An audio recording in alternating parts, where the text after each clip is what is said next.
tiếng cái xin li nhong ba nhìn tôi ngày mũi nhìn mũi ra li tiêm tiêm xiong tôi hãy con kinh bu nhìn nhìn chiều trôi ngà cái sim li khô nên chỉ cả bội hiếu ly khôi ngày hi mong nhi ơi hiếu ti tết to ngà cái sim ly ngày hi mong nhi ơi hiếu xiong to ngày chơi ali ngày say hi mong nhi mò cùng to với mong kia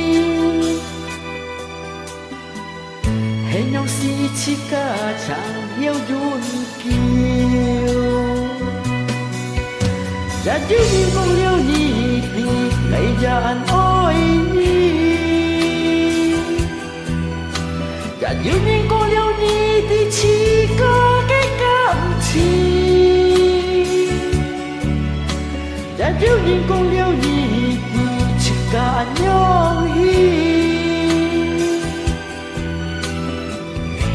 đi mong chỉ cả ôi yêu dùn kiêu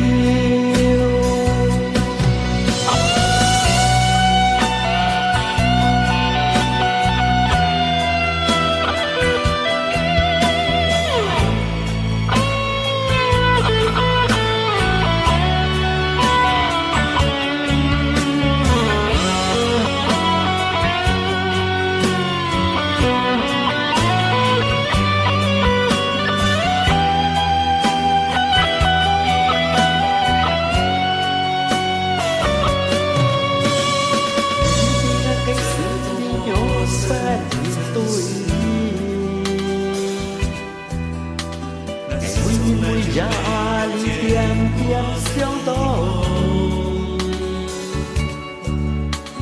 hãy con kia vui yêu chơi ngà cái sim ly khô nên chỉ cả bội hiếu ly khôi ngày hi mong nhiều thu kết to ngà cái sim ly hi mong như ai yêu xiong to ngày chơi ali ngày say hi mong như mò cùng to với mong kia